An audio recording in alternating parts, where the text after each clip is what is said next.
Welcome to new TV Telugu. ఏపీలో రాజకీయం ఆసక్తికరంగా మారుతోంది. కూటమి పార్టీలుగా కొనసాగుతూనే సొంతంగా బలం పెంచుకోవటమే లక్ష్యంగా 3 పార్టీలు వ్యూహాలు అమలు చేస్తున్నాయి. ఇక తెలుగు రాష్ట్రాల్లో బీజేపీ ఈసారి కొత్త కార్యాచరణ సిద్ధం చేస్తోంది. ఈ క్రమంలోనే పార్టీ జాతీయ అధ్యక్షుడితో సహా 2 తెలుగు రాష్ట్రాలకు కొత్త అధ్యక్షులను ప్రకటించనుంది.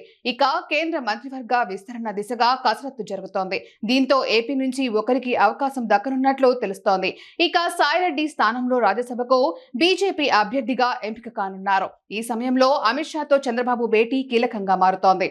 ముఖ్యమంత్రి చంద్రబాబు యూరోప్ నుంచి తిరుగు ప్రయాణంలో ఢిల్లీకి చేరుకోనున్నారు. ఢిల్లీలో పలువురు కేంద్ర మంత్రులను ముఖ్యమంత్రి చంద్రబాబు కలిసే అవకాశం ఉంది. కేంద్ర హోంశాఖ మంత్రి అమిత్ షాతో పాటు జలవనరుల శాఖ మంత్రి, న్యాయశాఖ మంత్రితో సీఎం భేటీ అయ్యే అవకాశం ఉంది. రాష్ట్రానికి సంబంధించిన పలు అంశాలు, ప్రాజెక్టుపై కేంద్ర మంత్రులతో చర్చించనున్నారు. మే 2వ తేదీన ప్రధాని మోదీ రాష్ట్ర పర్యటనకు రానున్నందున సీఎం చంద్రబాబు ఢిల్లీ పర్యటన కీలకం కానుంది.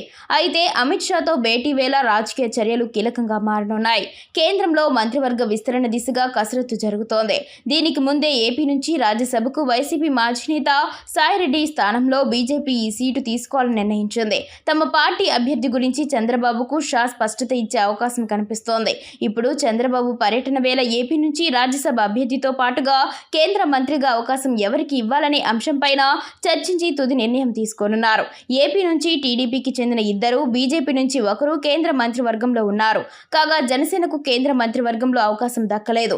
ఇప్పుడు విస్తరణ సమయంలో జనసేన నుంచి ఎవరికైనా అవకాశం ఇస్తారా, లేక టీడీపీకే మరో సీటు ఛాన్స్ దక్కుతుందా అనేది కీలకంగా మారుతోంది.